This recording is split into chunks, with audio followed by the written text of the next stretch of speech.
Entonces, en esta mañana, siguiendo el curso que estábamos compartiendo, y creo que algunos han estado muy conectados, el hermano Edgar Yepes habló acerca del texto, el capítulo ¿qué? 3. Está ahí y todos creo que pudieron estar la gran mayoría esa mañana.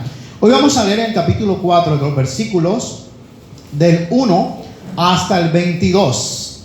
Y va a leer alternadamente Rosa y Juliet. Entonces yo voy a tratar de hacer así, no sé si hay otro micrófono por ahí, Marcel. Por favor, Marcel, otro micrófono para Rosa. Mientras empezamos la lectura, usted va a llevar su lectura ahí también. Hechos capítulo 4, versículos del 1 al 22 alternadamente, y Rosa va a leer un texto, un versículo, y Juliet un versículo. Vamos a comenzar por acá, entonces iniciamos. Pedro y Juan ante el concilio. Hablando ellos al pueblo, vinieron sobre ellos los sacerdotes con el jefe de la guardia del templo y los saduceos, resentidos de que enseñasen al pueblo y anunciasen en Jesús la resurrección de entre los muertos. y les echaron mano y los pusieron en la cárcel hasta el día siguiente, porque era ya tarde. Pero muchos de los que habían oído la palabra creyeron, y el número de los varones era como 5,000. Aconteció al día siguiente que se reunieron en Jerusalén los gobernantes, los ancianos y los escribas, Y el sumo sacerdote Anás y Caifás y Juan y Alejandro y todos los que eran de la familia de los sumos sacerdotes. y poniéndoles en medio les preguntaron: ¿con qué potestad o en qué nombre habéis hecho vosotros esto? Entonces Pedro, lleno del Espíritu Santo, les dijo: gobernantes del pueblo y ancianos de Israel, Puesto que hoy se nos interroga acerca del beneficio hecho a un hombre enfermo, ¿de qué manera éste haya sido sanado? sea notorio a todos vosotros y a todo el pueblo de Israel que en el nombre de Jesucristo de Nazaret, a quien vosotros crucificasteis y a quien Dios resucitó de los muertos, por él este hombre está en vuestra presencia sano. Este Jesús es la piedra reprobada por vosotros los edificadores, la cual ha venido a ser cabeza del ángulo. Y en ninguno otro hay salvación, porque no hay otro nombre bajo el cielo dado a los hombres en que podamos ser salvos. Entonces, viendo el denuedo de Pedro y de Juan, y sabiendo que eran hombres sin letras y del vulgo, se maravillaban y les reconocían que habían estado con Jesús. Y viendo al hombre que había sido sanado, que estaba en pie con ellos, no podían decir nada en contra. Entonces les ordenaron que saliesen del concilio y conferenciaban entre sí, diciendo: ¿qué haremos con estos hombres? Porque de cierto, señal manifiesta ha sido hecha por ellos, notoria a todos los que moran en Jerusalén, y no lo podemos negar. Sin embargo, para que no se divulgue más entre el pueblo, amenacémosle, para que no hablen de aquí en adelante a hombre alguno en este nombre. Y llamándolos, les intimaron que en ninguna manera hablasen ni enseñasen en el nombre de Jesús. Mas Pedro y Juan respondieron diciéndoles: juzgad si es justo delante de Dios obedecer a vosotros antes que a Dios. Porque no podemos dejar de decir lo que hemos visto y oído. Ellos entonces les amenazaron y les soltaron, no hallando ningún modo de castigarles por causa del pueblo, porque todos glorificaban a Dios por lo que se había hecho. Ya que el hombre en quien se había hecho este milagro de sanidad tenía más de 40 años. Que Dios nos bendiga cada vez que leemos esta palabra. Amén. Recuerde que mañana puede ser cualquiera de ustedes que lo llamamos acá a leer la palabra. Tenga su Biblia. Tenga su Biblia. Yo de pronto mañana puedo partir en la eternidad y se va a acordar, el pastor me recordó, debo tener mi Biblia. No para que la tenga en la casa y la ponga en un lugar y de pronto la va a coger el fin de semana. Si usted tiene la palabra en su boca y en su corazón, usted va a predicar la palabra. Y yo no sé los que están aquí si de verdad viven en paz a nivel de familia, si están interesados en eso. Porque yo a veces le he dicho, cuando yo entro a mi casa, los poros de las paredes respiran paz, respiran tranquilidad. Usted sabe que uno llegue cansado o algo así, se encuentre con la familia que es cristiana. Eso es maravilloso. Crear un ambiente espiritual se puede crear cuando la presencia del Espíritu Santo está en nosotros. Y por eso les invitaba a que tuvieran una relación con el Señor a través. Ayer tenía una reunión con todas las niñas del grupo de danza y su líder y las personas que apoyan. Y yo hacía énfasis en eso. Los servidores, los que llevamos el mensaje del Señor, tenemos que tener una relación especial con el Señor. Nosotros no podemos producir algo espiritual si no hay una relación espiritual. Solo será intelecto, solo será carne. Y en la carne nos debilitamos, hablando físicamente, y en la carne también nos volvemos arrogantes. Y en la carne también puedo volverme un yo. Yo hago esto, yo hago lo otro. Y nos escuchan inclusive en los auditorios hablar. Y podemos hablar con mucha elocuencia, con mucha sagacidad, con mucha habilidad. Pero la presencia del Espíritu Santo no está manifestada exclusivamente de esa manera. Es el ejercicio espiritual del cambio que producen las personas que tienen un encuentro personal con el Señor todos los días en el tiempo devocional. Entonces, hermanos, es importante que cuando nosotros nos introduzcamos en cada uno de estos textos, que deberían leerlo, y los invité a que se lo leyeran, porque cada vez que yo lo leo me entra un fuego especial en mi vida de querer tener tiempo, energía, capacidad para estar en una parte y estar en otra. Y ahora, como podemos estar en muchas partes con el sistema, estos días tenemos una reunión nacional a través del Zoom, aprovechando estas oportunidades. Porque el Señor, a través de su Espíritu Santo, está en todas partes. Y aquel texto que tocaba el hermano Edgar, que precisamente es lo que forma esto, y quiero decirles el título del mensaje, es que la verdad incomoda. Ese es el título del mensaje de esta noche. La verdad incomoda. Y acuérdense que ustedes coloquialmente escuchan decir, la verdad en la cara duele. Y la verdad de Cristo incomoda. ¿Sabes por qué? Porque está completamente contrario al pensamiento humano. Y cuando empieza esa verdad a salir, entonces empieza a incomodar a la gente. Por eso cuando prediquen palabras y no nos incomode, debemos estar preocupados por eso. Y hoy, cuando leemos este texto, nos damos cuenta de detalles que pudiera sacar de aquí dentro de tantos que hay, que nosotros como creyentes no hemos pasado nada, ni hemos vivido nada comparable a lo que estos hombres que vivieron por nosotros, que trabajaron por nosotros, sufrieron para que yo hoy sea un hombre convertido a Cristo.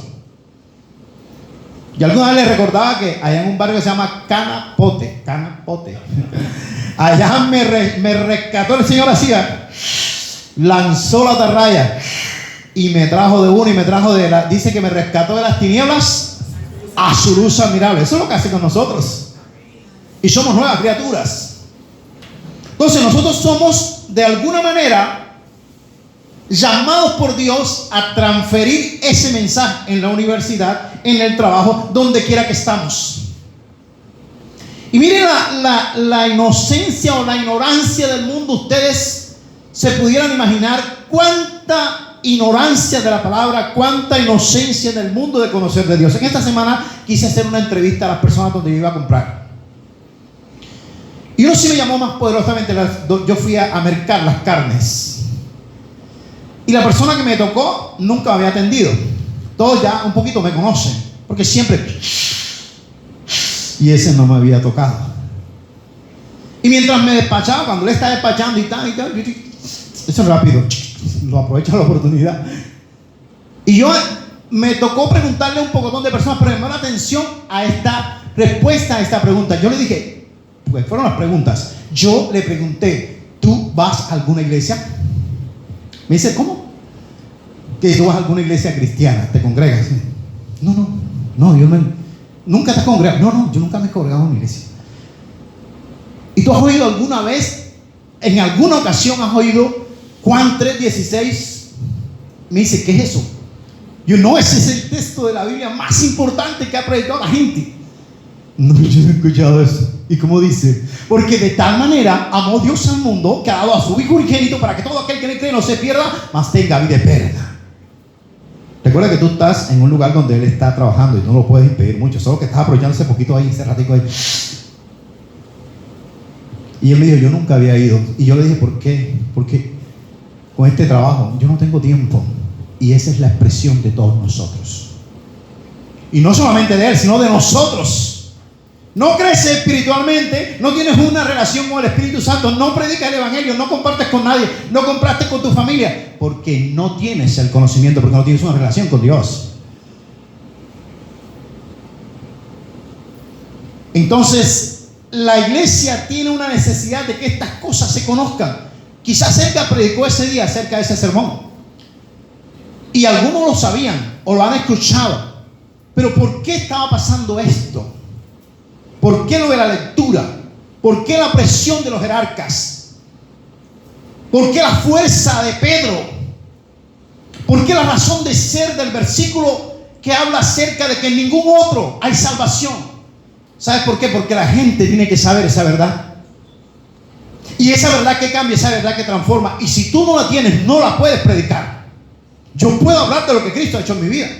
Yo puedo hablar de la felicidad que produce Cristo en el hogar. Yo puedo hablar de la felicidad que produce Cristo en la relación padre e hijo, esposo y esposa, porque eso me lo enseñó la Biblia.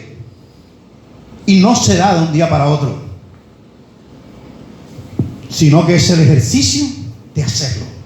Y Edgar predicaba acerca de este texto, de que Pedro y Juan subían juntos al templo a la novena, a la oración. Y recuerden que hubo un milagro espectacular ahí. Pero ¿saben? Todo lo que aconteció ahí en ese milagro, después generó en las personas, los jerarcas de la iglesia, con todos los que estaban ahí, porque recuerden que la verdad de Cristo incomoda. El mensaje de salvación incomoda cuando es predicado realmente. Y es lo que tú y yo tenemos que saber. Tienes que saber acerca del evangelio en miniatura y tienes que saber cuál es el proceso para que tú empieces a predicar el mensaje a aquellas personas que lo necesitan. Hubo una incomodidad. Y iba a ir porque los hijos de Dios o los hombres de Dios, las mujeres que se convirtieron en aquel momento y los hombres en particular, iban a ser perseguidos. Acuérdense que hubo una tremenda persecución contra los creyentes, contra los cristianos, después que murió Jesús. Una tremenda persecución, y por eso se da el tema de las iglesias que hoy de pronto están pensando, si hay alguien pensando aquí que anda buscando la iglesia perfecta donde meterse, yo quiero decirle, ahora que escuchen de Éfeso, de Esmirna, de Pérgamo, toda la Estiátira, la Odisea, todas, se van a dar cuenta que ninguna iglesia, ningún templo le va a salvar a usted. Y aquí hay algo muy importante que dice la palabra respecto a eso. Después de haber pasado este milagro, dice que la gente se asombraba de lo que estos hombres hacían, el poder que había en estos hombres. ¿Sabes por qué? Porque estos hombres tenían una relación especial con el Espíritu Santo. Y había un poder tan especial en estos hombres que pasó lo que pasó con este cojo que tenía casi 40 años. Y que cuando él se levanta y entra al templo, solo aquellos que somos cambiados, que somos transformados, podemos entrar al templo saltando, cantando y alabando a Dios. Él escuchaba los coros, pero él nunca había entrado al templo. El cambio que hizo el Señor Jesús a través de estos hombres, Pedro y Juan, esto le produjo a la gente preocupación y revuelo. Y miraron esto, y esto se convirtió como en una amenaza para los jerarcas de la iglesia. Y aquí cuando dice, hablando ellos al pueblo, vinieron sobre ellos los sacerdotes con el jefe de la guardia del templo y los saduceos, resentidos de que enseñasen al pueblo y anunciasen en Jesús la resurrección de entre los muertos.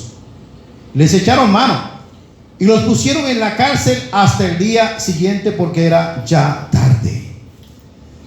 Pregunta: ¿alguno de ustedes algún día lo han metido en la cárcel por esto? Creo que la respuesta es no, porque nunca he sido metido en la cárcel y nunca me han perseguido para eso. Pero fíjense lo que tenían estos hombres, que eran jerarcas para los que son religiosos, para el mundo religioso. Esto representa a los religiosos.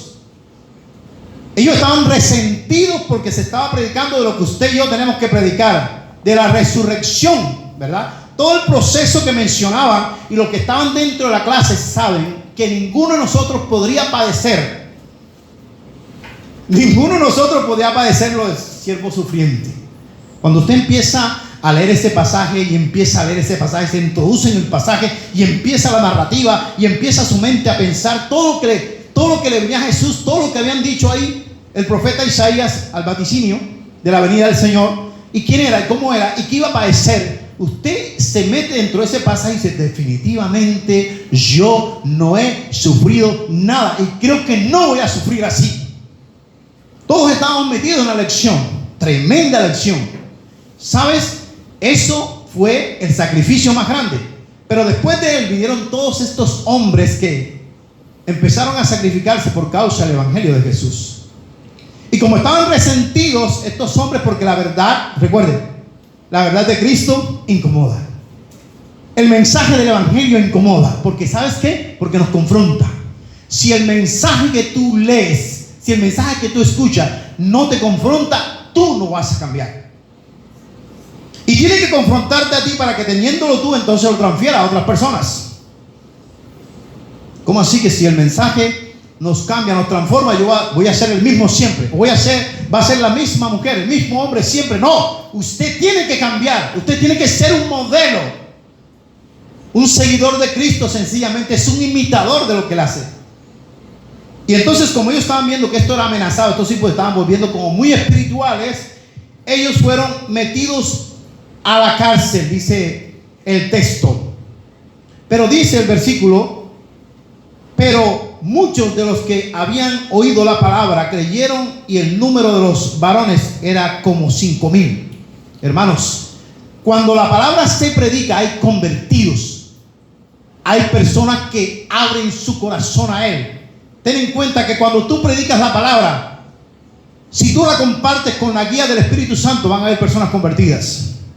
Mientras no va a pasar nada. Por eso el que está aquí en esta mañana, que de pronto está trayendo visitas, porque hay visitas, acuérdese que quizás usted de una no lo hace.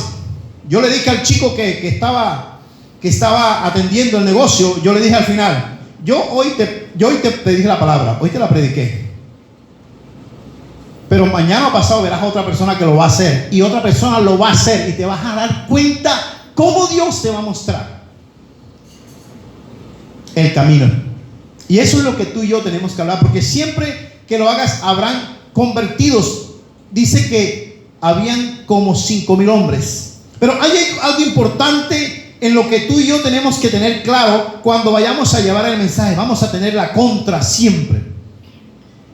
Dice la palabra que en el versículo 12: y en ningún otro hay salvación, porque no hay otro nombre bajo el cielo dado a los hombres en que podamos ser salvos. Y dice el texto: entonces, viendo el denuedo de Pedro y de Juan, y sabiendo que eran hombres sin letras y del vulgo, se maravillaban y les reconocían que habían estado con él. Primero que todo, mis hermanos, no podemos utilizar tanta filosofía hueca para llevarle el mensaje a la gente. Tenemos que ser lo más sencillo y hablarle del verdadero cambio. Acuérdense que no hay otro nombre bajo el cielo dado a los hombres en el cual podemos ser salvos. Y si vamos por allá, donde dice la palabra en Juan 14: yo soy el camino. Jesús dijo: yo soy el camino, ¿verdad?, la verdad y la vida. Nadie viene al Padre sino por mí. No intentes por otro camino llevarles el mensaje a alguien. Tienes que ser claro en eso. Llevarle el mensaje al Señor, donde quiera que estés. Entonces, que se levante un hombre como Pedro, que puede ser tú, que puedo ser yo, y con ese denuedo con que hablas, la gente se va a impresionar. Y por eso le hablaba de aquellos que creemos que como estudiamos una carrera, alguien en estos días me decía, no, yo estoy estudiando teología. Y yo le decía, pero tú, ¿para qué estás estudiando teología? No, a mí me gustaría ser pastor. Y yo le dije, pero tú tienes el llamado, ¿ya? Porque tú no estudias teología para ser pastor. Tú estudias teología para mejorar tu capacidad, tu intelecto. Pero la teología, el estudio de eso no te va a llevar a ser pastor. Tiene que ser un llamado, eso es una vocación. Y tú no puedes meterte con eso, porque eso es un lío. Que te eligen a ti como pastor y tú digas sí, sin tener el llamado, eso es un tremendo lío. Porque cuando Dios lo hace, Él lo hace y lo hace, ¿y de qué manera? Entonces se asombraban de que estos hombres, si ustedes recuerdan, para que tengan este detallito, cuando dice Hechos 1, dice en el primer tratado, o Teófilo, así, en el primer tratado, o Teófilo. El primer tratado era Lucas, porque estos dos libros son escritos por Lucas. Y Lucas era uno de los más inteligentes, los más coquito o algo así. Los demás todos eran, dice la palabra, que eran del vulgo. O sea, eran pescadores, eran hombres que a veces hasta uno menosprecia. Es increíble. Y nosotros nos alimentamos, por ejemplo, por los campesinos, que esos son unos corronchos. A mí me decían así cuando yo vine al pueblo, corroncho. Y yo decía, sí, yo soy un corroncho alegre. ¿Está bien? ¿Ya? Se asombraban del denuedo, el poder, la capacidad con que hablaba, cómo salían las palabras, influían las palabras de este hombre. ¿Sabes qué? Esto es algo que pasa solo cuando el Espíritu Santo está en ti. Y la gente se sorprende de 2 o 3 palabras que tú digas en una conversación. Eso, hay algo que pasa allí. Así como se percibe una obra del mal, una persona que se acerca a ti y tú eres una persona que disciernes espiritualmente, lo sientes enseguida. Así pasa el Espíritu Santo cuando tú abres tu boca en una conversación. Parece que se cambia todo el ambiente. O sea, hay un clima completamente diferente. Y esta gente es sorprendida de que este hombre, a pesar de ser del vulgo, dice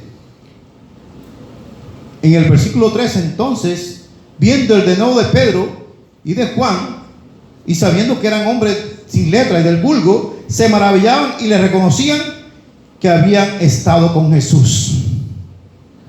¿Sabes? Hago esta anotación de este detalle aquí. ¿Sabes por qué? Porque los que andamos con Jesús deberíamos caminar como Jesús. Los que andamos con Jesús deberíamos imitar a Jesús. Y a veces la osadía que yo decía, hombre, Pablo es un osado. ¿Cómo va a decir Pablo, sed imitadores de mí como yo de Cristo? O sea, es una osadía, yo decía antes. Pero si el Señor dice de esa manera que nosotros somos imitadores de Él, eso debería ser. Y la gente analizaba que este hombre anda con Jesús. Yo le invito a que usted, en su trabajo donde esté, no sea un cristiano a la secreta. Mi hermana no está aquí, mi hermana está enfermita hoy, mi hermana Nelsie. Y un día cuando ella empezó a venir acá y estábamos todo ese movimiento de acercarse, yo tenía una experiencia con todos mis hermanos respecto a Cristo. Aquí están varios y sobrinos ahora. Pero mi hermana, donde quiera que yo llegaba, cuando yo llegaba a la casa y tenía una amiga, un amigo, eso enseguida lo primero que decía, él es pastor. Yo una vez ya eso me cansó tanto, me molestó tanto, que le dije, Nelsie, hazme un favor y no digas que yo soy pastor. Mejor que digan, oye, este man es diferente, este hombre es diferente, esta mujer es diferente, habla diferente, es una persona que se siente algo especial en esta persona, antes que alguien lo diga. Porque tú no necesitas montarte en un árbol, o en una montaña, o en un balcón a decir, yo soy cristiano, porque andas con la Biblia, tremenda Biblia, uy, tremendo, soy cristiano. No. La gracia de Cristo está sobre ti. Y eso es lo que pasaba con estos hombres. Y por eso la cola, la rabia, hoy podemos hablar en términos acá de Cartagena, la cola, la rabia, la ira de esta gente. Porque este hombre estaba revolucionando, estos hombres estaban revolucionando al pueblo. Por eso no comamos de carita ni nada, que soy cristiano, voy a vestir así, voy a hablar hueso y voy a cambiar la voz y voy a andar con una camisa larga y corbata y eso me hace ver que soy cristiano. No. Los bancos están llenos de gente con corbata y los negocios, donde uno ve esos negocios de ahora que son élite, uno ve a la gente así caminando hasta casi en el aire. Ustedes lo ven, ustedes se dan cuenta. Pero algo pasaba con este hombre. Viendo el denuedo dijeron, estos hombres andan con Jesús. Y fíjense que al final de ver todas estas cosas, dice, sin embargo, para que no se divulgue más entre el pueblo, amenacémosle para que no hablen de él de ahora en adelante a ningún hombre en este nombre. Y llamándolos, les intimidaron que de ninguna manera hablasen ni enseñasen en el nombre de Jesús. Oye la palabra con la que quiero terminar. Mas Pedro y Juan respondieron diciéndole, juzgad si es justo delante de Dios obedecer a vosotros antes que a Dios, porque no podemos dejar de decir lo que hemos visto y oído. Entonces ellos les amenazaron y les soltaron, no hallando ningún modo de castigarles por causa del pueblo, porque todos glorificaban a Dios por lo que se había hecho. ¿Quién pudiera nosotros hoy meternos presión como le metieron presión a estos hombres? Pero estos hombres estaban parados en la raya. Es como si ahora mismo entrara alguien aquí con una ametralladora y empezara a preguntar ¿quién es cristiano? ¿Quién es cristiano? Y a señalar ¿quién es cristiano? Porque el que sea cristiano aquí, y todo el mundo asustado y nadie, pónganse de pie todos los que son cristianos, y nadie se pone de pie. ¿Dónde están los cristianos? Aquí, ¿verdad? Y viene tipo con la arma, con la cara así como... Entonces ningún cristiano se para y se para a alguien, una sola persona. Bueno, salga de aquí porque toda esta gente la vamos a matar. O sea, el cristiano que se paró, salga de aquí que toda esta gente la vamos a matar. Aquí no hay cristiano. O sea, es una cosa tremenda. Ponernos entre la espada y la pared es una cosa tremenda. Estamos dispuestos nosotros a decir la verdad y nada más que la verdad, porque la verdad en la cara duele y la verdad incomoda. Que la gente que te escuche hablar del mensaje de Jesús, no solo que te escuche, sino que te vea y contemple la gracia y contemple el denuedo y contemple el poder de Jesús en tu vida. Porque mire, o sea, usted le ve los ojos a las personas de Cristo y escucha a las personas de Cristo y escucha a personas diferentes. Por eso si usted y yo hemos fallado en algo, estamos fallando en algo, tenemos que conectarnos con el Espíritu Santo. ¿Sabe por qué? Porque Dios utiliza vasos santos. Y la iglesia, para poder cumplir con lo que estamos hablando, que es el énfasis que he mencionado acerca de extendiendo el reino de Dios, todos tenemos que estar conectados con lo mismo. Quiero invitarlos a ponerse de pie.